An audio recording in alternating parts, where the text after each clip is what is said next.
Les voy a pedir que abran sus Biblias en la epístola del apóstol Pablo a los Gálatas capítulo 3, versículo 10.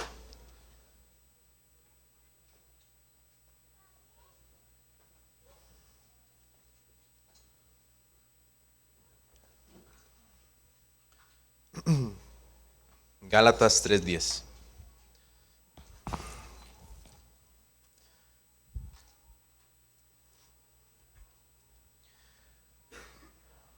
Dice así la palabra del Señor: porque todos los que dependen de las obras de la ley están bajo maldición, pues escrito está: maldito todo aquel que no permaneciera en todas estas cosas escritas en el libro de la ley para hacerlas. El título del sermón en esta tarde es La maldición de la ley y la bendición en Cristo Jesús. La maldición de la ley y la bendición en Cristo Jesús.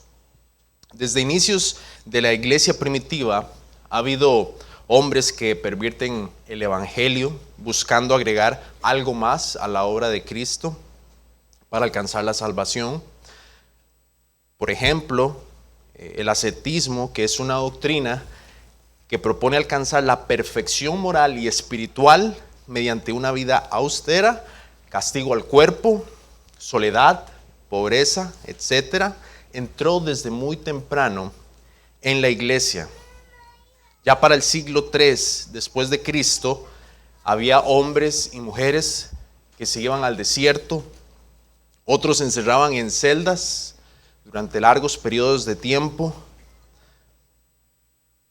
Asimismo, también había ermitaños que ellos realizaron su ideal de pobreza tan radicalmente que lo hicieron sin ropa. Ellos creían que ser pobre era necesario. De hecho, había un ermitaño conocido, o más bien el nombre de él era Antonio Abad, en el siglo IV, y él no consideraba el ascetismo un mérito sino un deber. De hecho, su convicción era que el asceta tiene la capacidad de cumplir perfectamente los mandamientos y lo hace digno del reino de los cielos. Este hombre creía que él tenía la capacidad, mediante el ascetismo, de cumplir perfectamente los mandamientos y lo hacía digno del reino de los cielos. Y uno de los primeros requisitos previos para ello es el rechazo al mundo. Por eso es que ellos se aislaban. En algunos casos se despojaban de todas sus posesiones, se alejaban totalmente de su familia. E incluso ya para el siglo XI esto fue avanzando mucho más. Y habían algunos rituales para infringirse heridas y autoflagelarse. Eso era practicado por muchos supuestos creyentes con el fin, según ellos, de reprimir las tentaciones de los vicios y de los placeres de la carne. Este dolor para ellos era considerado algo sagrado porque los flagelantes se acercaban más a los padecimientos que había sufrido Cristo durante su pasión. Es decir, no era necesario solamente la fe en Él, sino que era necesario autoflagelarse, provocarse heridas, hacerse daño a su cuerpo. Y podríamos seguir mencionando muchos ejemplos a lo largo de la historia de hombres que tergiversan el evangelio, enseñando un falso evangelio de obras, donde el hombre tiene que hacer una serie de cosas para ser salvo. Y en esta noche veremos cómo el apóstol Pablo reprende este tipo de enseñanzas que también habían incurrido los Gálatas, agregando algo más a la obra de Cristo. No era suficiente la obra de Cristo, había que hacer algo más. Y estaremos tocando dos puntos específicamente. Número uno, los que dependen de las obras de la ley están bajo maldición. Punto número dos, los que dependen de la gracia de Dios por la fe están bajo bendición. Los que dependen de las obras de la ley están bajo maldición. Los que dependen de la gracia de Dios por la fe están bajo bendición. Vemos lo que dice nuestro texto. Porque todos los que dependen de las obras de la ley están bajo maldición. Lo que podríamos preguntarnos en relación con este enunciado es, número uno, ¿De qué ley se nos está hablando y por qué debe guardarse esa ley? Número 2, ¿a qué maldición se refiere y cuál es su alcance? Número 3, ¿cuál es la razón del apóstol Pablo al decir eso? Vamos a tratar de responder estas preguntas. Veamos la primera pregunta. Lo que debemos entender cuando vamos a este texto es de qué ley se nos está hablando y por qué debía guardarse esa ley. Dios, como el creador soberano de todo lo que existe y como el juez supremo, Él ha revelado su carácter moral por medio de su ley. La ley a la que Pablo hace referencia en este versículo es a la ley dada en el antiguo pacto por medio de Moisés. En el monte Sinaí, incluyendo los 10 mandamientos, que es conocido como la ley moral, también las leyes ceremoniales y las leyes judiciales para el pueblo de Israel. A pesar de que en el monte Sinaí se amplió con más detalle la ley de Dios, eso no significa que antes de Moisés no había ninguna ley. Desde que el hombre fue creado en el jardín del Edén, se le dio una ley de obediencia universal, escrita en su corazón. Y asimismo también se le dio un precepto en particular de no comer del fruto del árbol del conocimiento del bien y del mal. Se le dio una ley en su corazón de obediencia universal y también se le dio un precepto en particular de no comer del fruto del árbol del bien y del mal, el cual el hombre desobedeció. De hecho, me gustaría ver algunos ejemplos de cómo el hombre ya era consciente de la ley moral de Dios, incluso antes de Moisés. Por ejemplo, el hombre sabía claramente que matar era algo malo. Por eso Caín mintió cuando Dios le preguntó dónde estaba Abel después de haberlo matado, diciendo, no sé. ¿Soy acaso guarda de mi hermano? Esto lo podemos ver en Génesis 4:8. Caín era consciente de su maldad. Él sabía que había hecho algo malo delante de los ojos de Dios. Y por eso mintió, añadiendo más pecado al asesinato de su hermano. Otro ejemplo que tenemos es cuando Noé se embriagó y quedó desnudo. Sem y Jafet tomaron la ropa de su padre caminando hacia atrás para no ver la desnudez de su padre, porque ellos querían honrarlo, a pesar de que el 5.º mandamiento todavía no había sido escrito. Entonces vemos que el hombre ya tenía un conocimiento de lo que era bueno y lo que era malo, desde antes de la ley de Moisés. Entonces podemos ver que todos los seres humanos tienen una ley escrita en su corazón. Todos sabemos lo que es malo y lo que es bueno. Dios estableció esta ley para Adán y todos los seres humanos deben someterse a esa ley bajo una obediencia personal, completa, exacta y perpetua, sin falta alguna a la ley. Precisamente es lo que nos dice nuestra confesión de fe. Es decir, toda la humanidad está bajo un pacto de obras, donde Dios exige perfección de su ley. Y Dios le prometió la vida eterna a Adán si cumplía la ley y amenazó con la muerte si la desobedecía, y también le dotó de la capacidad para guardar dicha ley. En Génesis 2:17 leemos, y mandó Jehová Dios al hombre diciendo, de todo árbol del huerto podrás comer, mas del árbol de la ciencia del bien y del mal no comerás, porque el día que de él comieres ciertamente morirás. En este versículo, aunque no se nos mencione la palabra pacto, vemos que hay dos partes, Dios y el hombre. Vemos también que hay un mandato, hay una estipulación, no comerás del árbol. También vemos una sanción, si come muere. Y también, de manera inversa, si obedecía, iba a tener vida. Cuando Adán desobedeció ese mandato de Dios, perdió la capacidad de obedecer la ley de Dios que estaba escrita en su corazón. Pero aún así, Dios demanda obediencia de toda la raza humana. Él demanda obediencia a su ley. Porque una vez que Adán pecó, él ahora fue maldito. Y más bien toda la raza humana fue maldecida. Por lo tanto, la muerte entró por un hombre y el pecado también entró a la humanidad, y la muerte pasó a todos los hombres por cuanto todos pecaron. Y vemos que Dios estableció esa ley en el Antiguo Testamento. Y podemos hablar algunas distinciones y ya voy a aclarar por qué es que me meto en esto. Creo que es necesario entender, nuestro versículo de memorización se deriva del pacto. Entonces vamos a hablar un poco del pacto. Vamos a hablar del pacto de obras, un poco del pacto de gracia. Cabe aclarar que la ley del Antiguo Testamento tiene algunas distinciones y podemos hablar, como ya lo vimos, de la ley moral, la ley ceremonial y la ley judicial. Y esa ley que primeramente fue escrita en el corazón del hombre continuó siendo una regla perfecta de justicia después de la caída de Adán. Y posteriormente fue dada por Dios en el monte Sinaí en 10 mandamientos.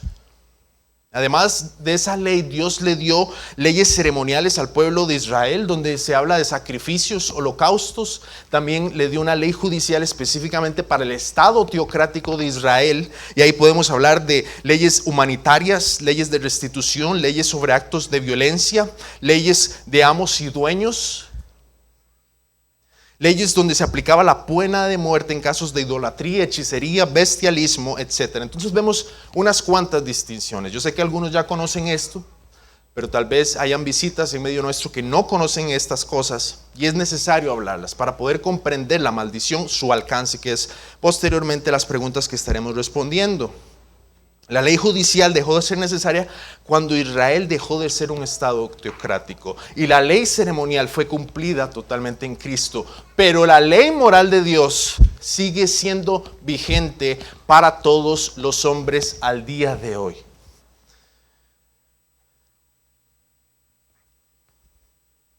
De hecho, hay personas que niegan esto. Pero es claro, la ley se resume en 2 mandamientos. Amarás al Señor tu Dios con todo tu corazón y con toda tu alma y con toda tu mente. Este es el primero y grande mandamiento. Y el segundo es semejante, amarás a tu prójimo como a ti mismo. Entonces, eso no significa que ya podemos matar, cometer adulterio. Todo se encapsula en estos 2 mandamientos. La ley moral de Dios, los 10 mandamientos siguen vigente para toda la raza humana. Entonces podemos responder más claramente a nuestra pregunta: ¿de qué ley se nos está hablando? Se nos habla de toda la ley. En el versículo de Gálatas 3:10 se nos habla de la ley moral, la ley ceremonial y judicial. ¿Por qué debía guardarse esta ley? La razón por la cual se debió guardar la ley ceremonial y civil en su momento y por la que hoy estamos sujetos a la ley moral es porque Dios es la máxima autoridad. Él decidió relacionarse con el hombre por medio de pactos. Además, somos sus criaturas. Y Él demanda obediencia perfecta a su santa ley. Y si no se guarda su ley a la perfección, se está bajo la maldición de la ley. Esto nos lleva a considerar la segunda pregunta que podemos hacer en base en nuestro texto. ¿A qué maldición se refiere y cuál es su alcance? Cuando se habla de maldición por desobediencia de la ley de Dios, se refiere a la aversión, reprobación y la ira de Dios sobre el pecador. La maldición se puede asociar con la muerte, con el castigo divino, la ausencia y separación de Dios. Cuando Adán pecó, perdió la comunión que tenía con Dios previamente a la caída. Él ya no tenía acceso a Dios. También entró la muerte. Y por el pecado de Adán, la muerte pasó a todos los hombres. Ahora tenemos un dilema. Ya no podemos guardar, o el hombre no puede guardar la ley a la perfección. Pero Dios demanda perfección. Y por eso es que nosotros requerimos de un sustituto y una justicia que no es nuestra. Y ahorita vamos a estar hablando un poco más de eso. En la segunda parte del versículo, cuando nos dice, maldito todo aquel que no permaneciera en todas las cosas escritas en el libro de la ley, el apóstol Pablo hace referencia a Deuteronomio 27:26. La maldición la vemos expresada de la siguiente forma en Deuteronomio 27. Leo para ustedes. Maldito el hombre que hiciera escultura o imagen de fundición, abominación a Jehová. Obra de mano de artífice y la pusiera en oculto, y todo el pueblo responderá y dirá amén. Maldito el que deshonrare a su padre o a su madre, Y dirá todo el pueblo, amén. Maldito el que redujere el límite de su prójimo, y dirá todo el pueblo, amén. Y ahí siguen una serie de referencias a esta maldición. Maldito, maldito el que hiciere o que no hiciere esto. Y finalmente se concluye, maldito el que no confirmare las palabras de esta ley para hacerles, y dirá todo el pueblo, amén. Se requería obediencia absoluta a esta ley. Me pregunto yo, ¿quién de ustedes no ha deshonrado a sus padres? Niños, ¿han deshonrado ustedes a sus padres? Maldito el que deshonrare a su padre o a su madre. Y dirá todo el pueblo, amén. Esto es algo bien fuerte, que si nosotros nos ponemos a pensar, debemos de ver la necesidad también de un sustituto en nuestros hijos. Toda la raza humana está bajo la maldición. Es imposible obedecer esta ley a la perfección. Y posteriormente vemos como Jesús abarcó aún más el sentido de la ley, diciendo, no solamente se trata de adulterar físicamente. Si usted codicia en su corazón a la mujer de su prójimo, ya adulteró. Si usted se enoja contra su hermano, ya pecó. Y vemos que es una obediencia absoluta, no solamente en actos externos, sino internos. Se requiere obediencia absoluta a esta ley. Entonces, el que trata de cumplir esa ley, le va a ser imposible porque el estándar es alto. Con solo una vez que falle, un solo pecado, se vuelve culpable de toda la ley. Y en Deuteronomio 28 se detalla cuáles son las consecuencias y cómo se ejecuta esta maldición. Deuteronomio 28:20 menciona lo siguiente: y Jehová enviará contra ti la maldición, quebranto y asombro en todo cuanto pusieres mano y hicieres, hasta que seas destruido y perezcas pronto a causa de la maldad de tus obras, por las cuales me habrás dejado. Destrucción, quebranto. Incluso también se dice, y perezcas pronto a causa de la maldad. Aquí podemos ver esa maldición en el contexto del antiguo pacto. Pero ¿sería solamente esta maldición para el pueblo de Israel? ¿Cuál es su alcance? Quiero que me acompañen a Mateo 25.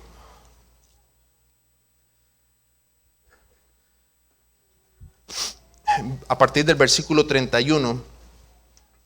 Que dice lo siguiente, Mateo 25:31. Cuando el Hijo del Hombre venga en su gloria y todos los santos ángeles con él, entonces se sentará en su trono de gloria y serán reunidas delante de él todas las naciones. Todas las naciones serán reunidas delante de él, y apartará los unos de los otros como aparta el pastor las ovejas de los cabritos. Y pondrá las ovejas a su derecha y los cabritos a su izquierda. Saltemos al versículo 41.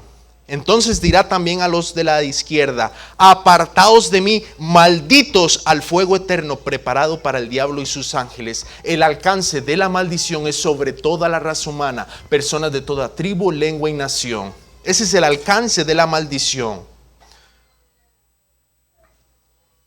Tomando estos textos como referencia, ya podemos responder a qué maldición, que se refiere a la ira de Dios, la ejecución de sus juicios, su castigo divino sobre el pecador, y su alcance es sobre toda la humanidad. Ya respondimos entonces de qué ley se nos está hablando y por qué debe guardarse. También respondimos una segunda pregunta: ¿a qué maldición se refiere y cuál es su alcance? Y ahora vamos a responder nuestra tercera pregunta: ¿cuál es la razón del apóstol Pablo al decir esto?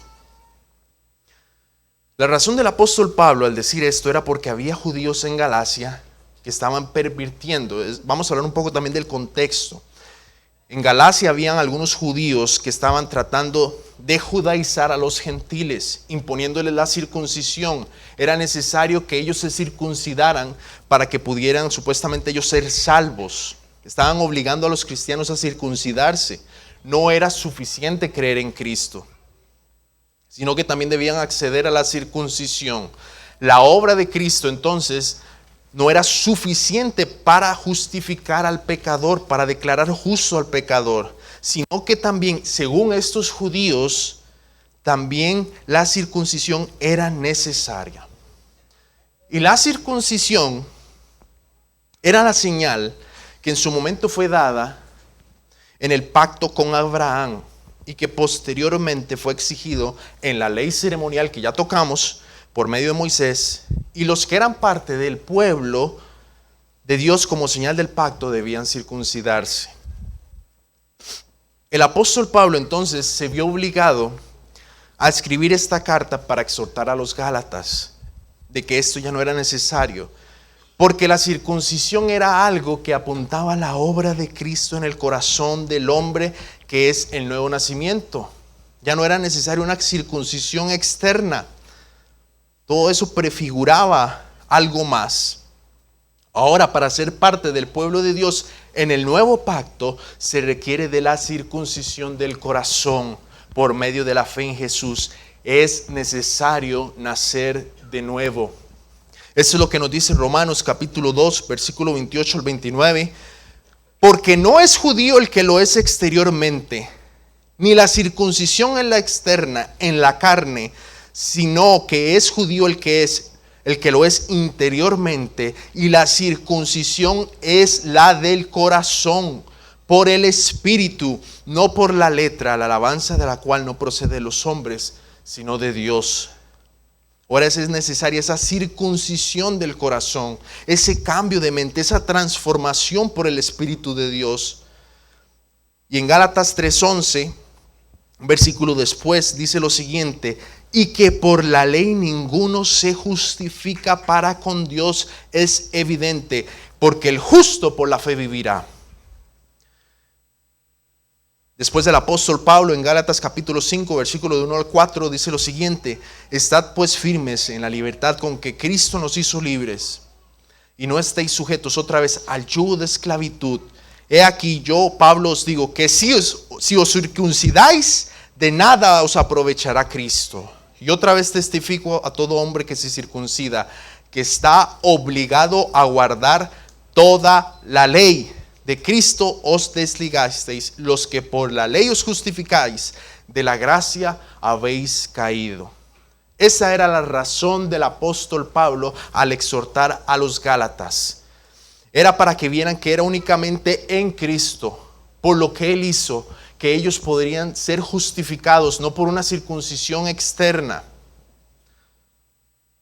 Los Gálatas no debían confiar en absolutamente nada más que en Cristo para su justificación. Solo Cristo y únicamente Cristo, por medio de lo que Él hizo en la cruz del Calvario, teniendo fe en su obra perfecta, es que podemos ser salvos. Eso nos lleva a considerar el segundo punto de nuestro sermón. Los que dependen de la gracia de Dios por la fe están bajo bendición.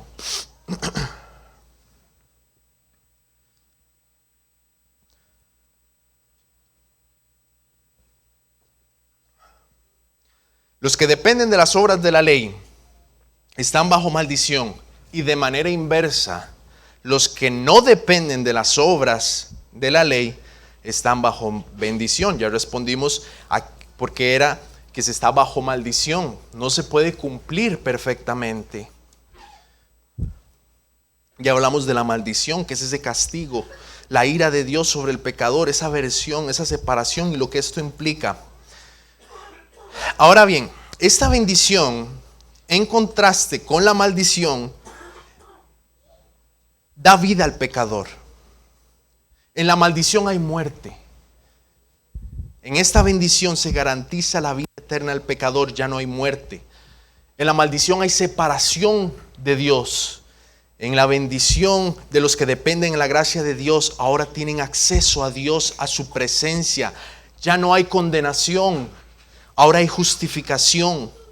Ya Dios no está airado contra el impío, sino que ahora es eternamente amado. Ya no hay maldición, sino bendición, porque el Hijo de Dios se hizo maldición. Él fue quebrantado, molido por nuestros pecados. El castigo de nuestra paz fue sobre él, recibiendo la ira que el pecador merece por toda la eternidad. Y además de eso, él no solamente recibió la ira, sino que vivió la vida perfecta, guardando cada uno de los mandamientos de la ley. Él fue perfectamente justo en cada mandamiento. Vemos una obediencia pasiva y una obediencia activa. Y es por eso que el pecador no solamente ahora ya no es maldito, sino bendecido, y ahora tiene acceso a las bendiciones por esa obediencia de Cristo a toda la ley. Es una frase que vi hace poco en Facebook que decía: Dios derramó su ira en la cruz del Calvario sobre Cristo porque me vio a mí. Pero ahora soy totalmente amado porque ve a Cristo y no a mí. Gálatas 3 dice: Cristo, en versículo 13, Cristo nos redimió de la maldición de la ley, hecho por nosotros maldición, porque escrito está: maldito todo el que es colgado en un madero, para que en Cristo Jesús la bendición de Abraham alcanzase a los gentiles, a fin de que por la fe recibiésemos la promesa del Espíritu. Los que dependen de la gracia de Dios por la fe están bajo esta bendición de Abraham.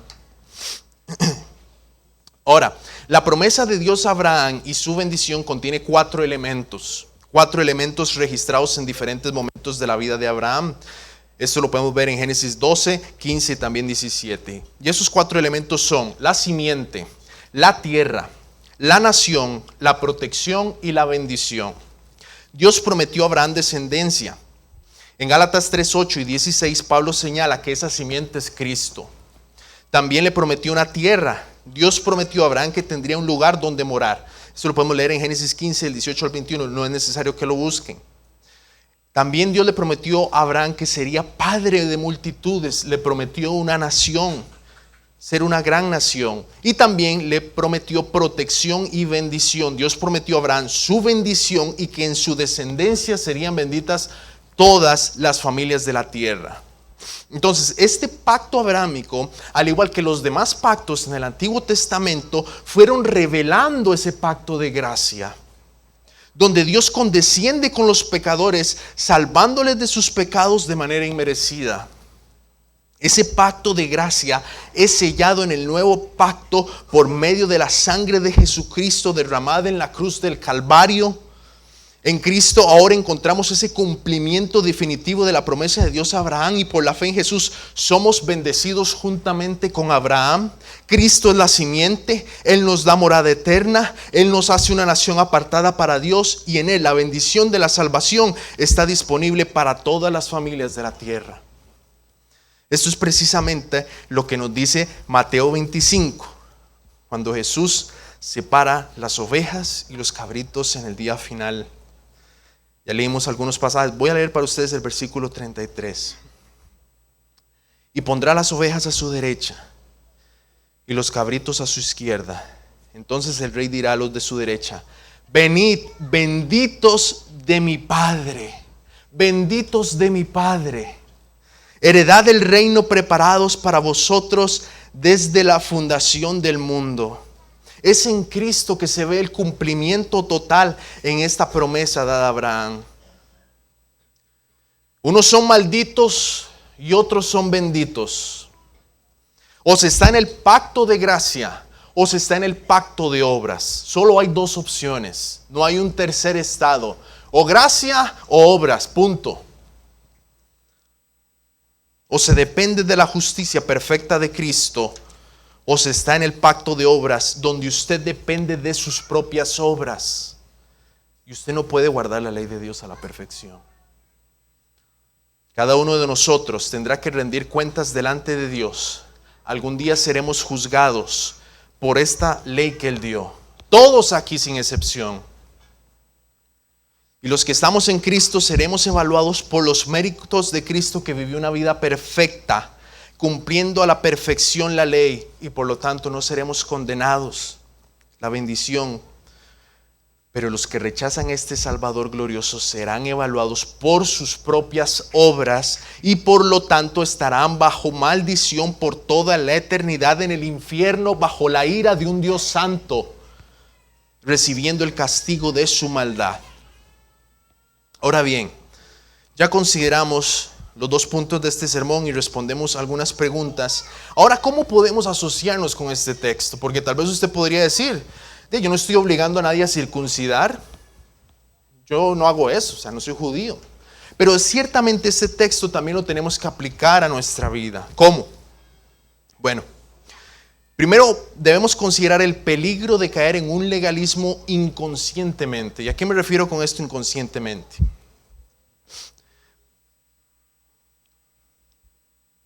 Este texto es aplicable para cada uno de nosotros, porque todos llevamos un fariseo interno. Usted lleva un fariseo interno. Todos aquí llevamos ese fariseo interno. Y es algo que se había dicho aquí en otras ocasiones. Y tal vez usted va a decir: yo nunca voy a confiar en las obras. ¿Cómo voy a confiar en las obras si Cristo es mi todo? Hasta el mismo apóstol Pedro y un cristiano maduro como Bernabé cayeron en el legalismo, no andando rectamente conforme al evangelio. Eso lo podemos ver en Gálatas del capítulo 2, del 11 al 20, donde Pablo tuvo que reprender a Pedro en Antioquía, porque precisamente cayó en un legalismo. Nosotros no estamos exentos de caer en el legalismo. Bueno, aquí ya se habló por todo un trimestre de la libertad cristiana, pero ¿cómo podemos caer en ese legalismo, a lo que yo denomino legalismo inconsciente? ¿Cómo podemos caer?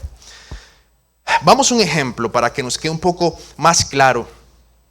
Digamos que hay un hermano o una hermana, puede considerarse usted sí mismo, que se esfuerza mucho en orar, lee la Biblia todos los días, ayuda a otros, comienza a leer muchos libros, está evangelizando los domingos, está ayunando, disciplina muy bien a sus hijos, tiene sus devocionales, y resulta que este hermano o hermana se da cuenta que otro hermano ha sido inconstante, tal vez en sus devocionales, tal vez no lee tantos libros o no lee tantos capítulos de la Biblia por día, no conoce ciertos términos teológicos.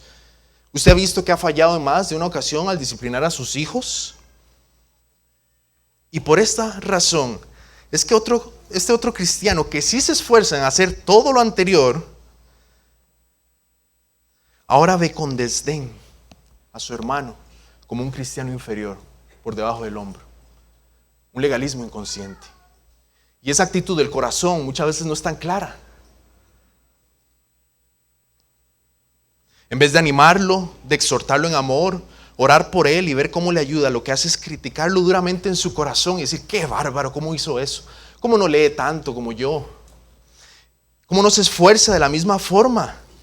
Incluso hasta podría llegar a orar el fariseo interno: Dios, te doy gracias porque no soy como los otros creyentes. Yo sí hago mis devocionales, oro cierta cantidad de horas, evangelizo, leo mi Biblia todos los días, varios capítulos. Gracias porque no soy como los demás. El fariseo interno se está apropiando de su corazón. E inconscientemente se justifica a sí mismo delante de Dios por todas estas cosas. Inconscientemente, no es tan claro, pero cuando usted llega delante de Dios a orar, usted se siente satisfecho por lo que usted ha hecho. Entonces la fuente de su gozo está en lo que usted hace, y su confianza en una posición legal delante de Dios es lo que usted actualmente está haciendo. Está desviándose de la cruz. Se está cayendo en un legalismo inconsciente, porque la fuente de su gozo y seguridad de salvación está en sí mismo y no en la cruz de Cristo. Todas las cosas que mencioné son necesarias, todos debemos hacerlas, claramente. Debemos orar, debemos meditar en la palabra, debemos ayudar a otros a evangelizar. Pero, mis hermanos, debemos tener mucho cuidado, porque nuestro fariseo interno y nuestro corazón es perverso y engañoso más que todas las cosas. Si el Señor a usted le está concediendo avanzar y crecer en la fe, en santidad, en servicio, Que la fuente de su gozo no sea lo que usted está haciendo, ni su confianza sea lo que usted está haciendo. No se desvíe ni solo por un momento de la cruz de Cristo, porque todo lo que hagamos aquí va a ser insuficiente. Y si usted confía en esas cosas, entonces está cayendo en el mismo error de los Gálatas, confiando en algo externo de lo que usted puede hacer. Y todos los que confían o los que dependen de las obras de la ley están bajo maldición. Usted nunca va a orar lo suficiente, usted nunca va a leer la Biblia lo suficiente. Usted siempre puede, tal vez podría estar haciendo muy bien ahorita la disciplina, sus devocionales, pero puede fallar en algún momento. Nunca va a ser suficiente lo que hagamos. Solamente Cristo vivió una vida perfecta en todos los aspectos. Que nuestro gozo sea Cristo, lo que Él hizo, y nuestra confianza para estar delante de Él, delante de su presencia. Cuando llegamos a orar, no sean que, ay Señor, hoy sí evangelicé, hoy sí hice un buen trabajo con mis hijos, hoy sí hice un buen trabajo en mi empresa, que le compartí el evangelio a alguien más. Hoy no pequé. Mucho cuidado con el legalismo. Mucho cuidado. No dejen de ver ni por un instante la cruz, porque todo lo que hagamos nunca va a ser suficiente.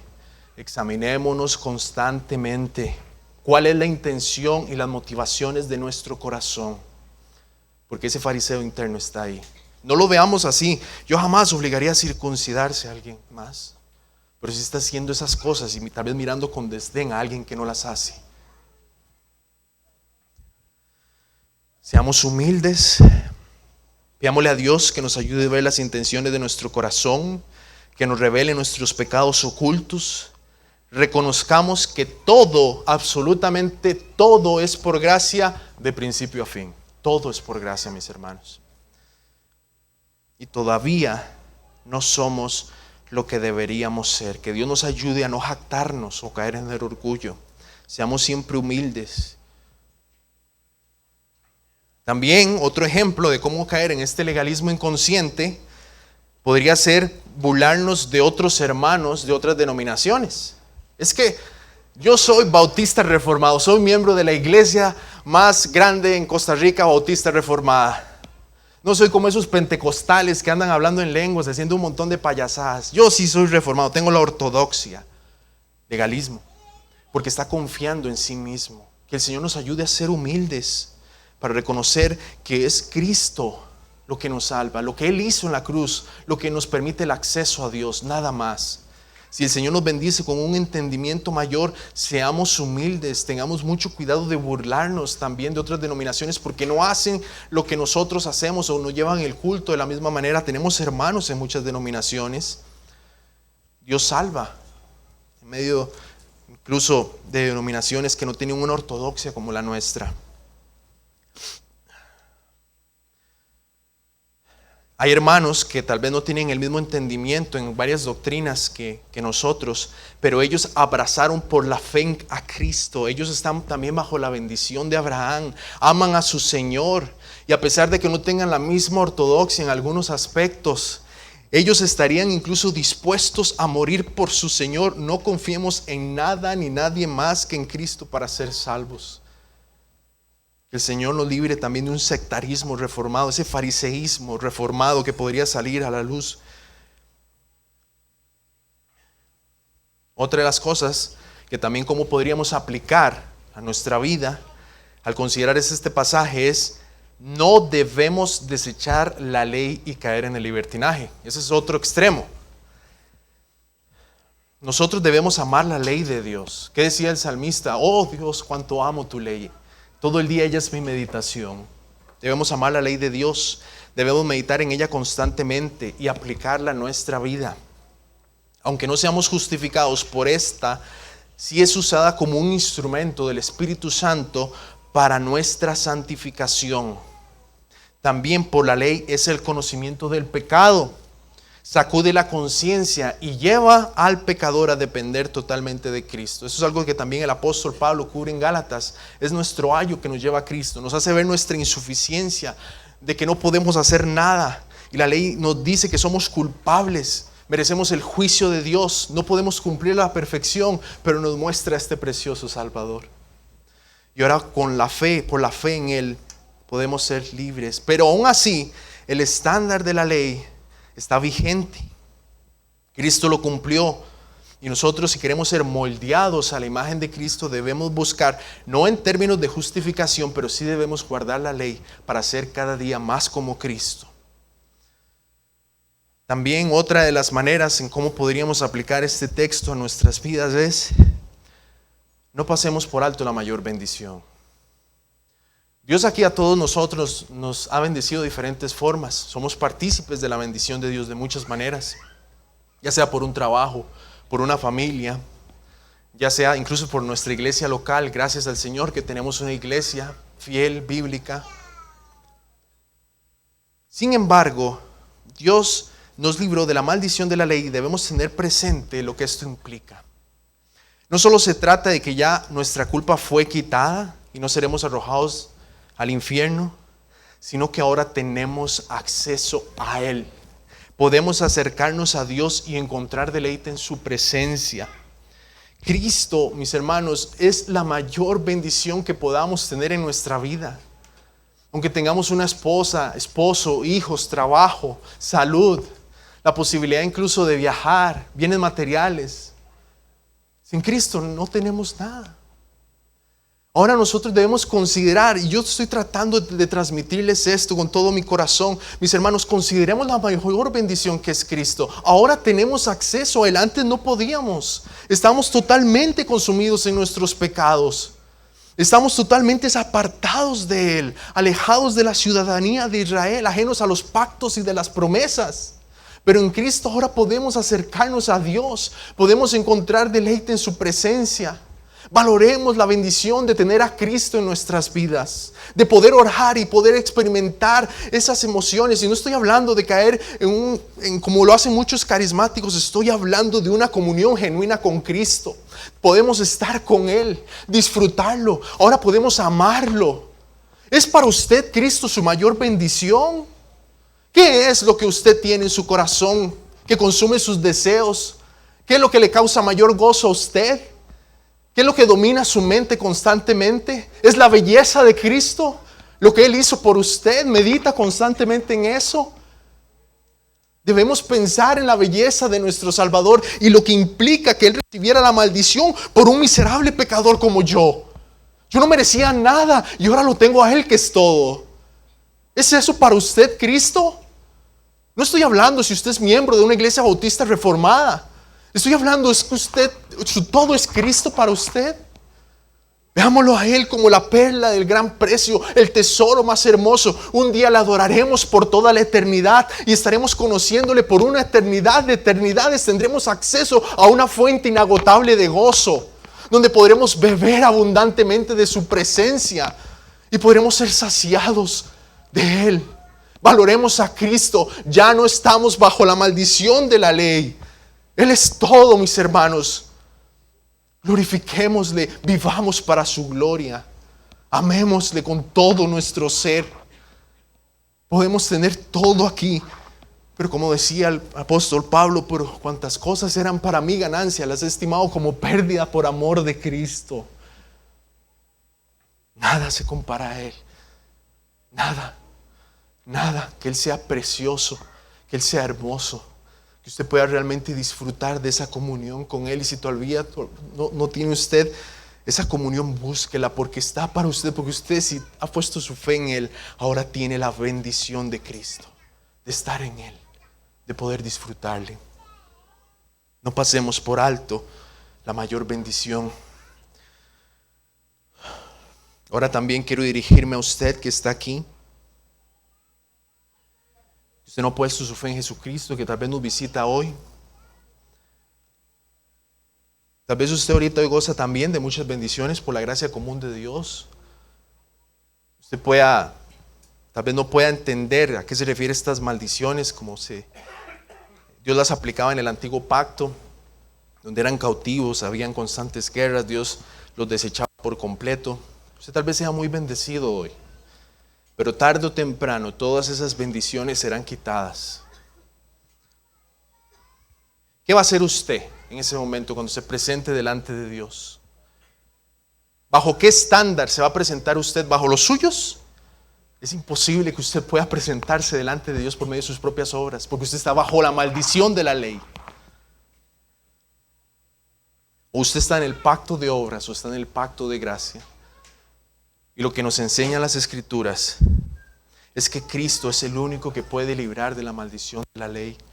Usted tiene que poner su fe en Él, no depender de lo que usted haga. No importa qué tan bueno trate usted ser, jamás va a ser suficiente.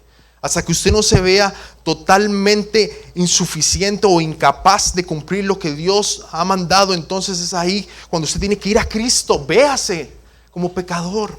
Usted no ha guardado la ley como Él lo pide, no ha amado a su prójimo como Él le pide, y con solo el primer mandamiento, todos aquí lo hemos quebrantado. No hemos amado a Dios con todo nuestro corazón, con toda nuestra alma, con toda nuestra mente y con todas nuestras fuerzas. El punto, todos estamos bajo la maldición de la ley. ¿Qué hará usted en ese día? Arrepiéntase hoy, venga a Jesucristo, ponga su fe en Él y experimente la mayor bendición que pueda haber, que es Cristo mismo y la comunión en su presencia. Que usted pueda tener acceso a esta bendición y disfrutar de Él por siempre. Vamos a orar. Amado Señor y Dios Todopoderoso, ayúdanos, Señor, para que esta palabra que se dijo, que se habló en esta tarde, a pesar de la debilidad mía, pueda dar fruto en la vida de cada uno de mis hermanos. Luego, Señor, que también los que todavía no te conocen puedan conocerte a ti, Señor. Ayúdanos también como iglesia a no depender de nada más que en Cristo, en lo que Él hizo. Y ayúdanos a vivir en santidad, que no caigamos en un extremo de caer en legalismo, pero tampoco en otro de desechar la ley, sino a vivir conforme a lo que tú pides de cada uno de nosotros, Señor. Ayúdanos como iglesia a valorar cada vez más lo que Cristo hizo por nosotros y poder entender cada vez mejor el Evangelio. Te pedimos todas estas cosas amparados en los méritos de tu Hijo Jesucristo. Amén.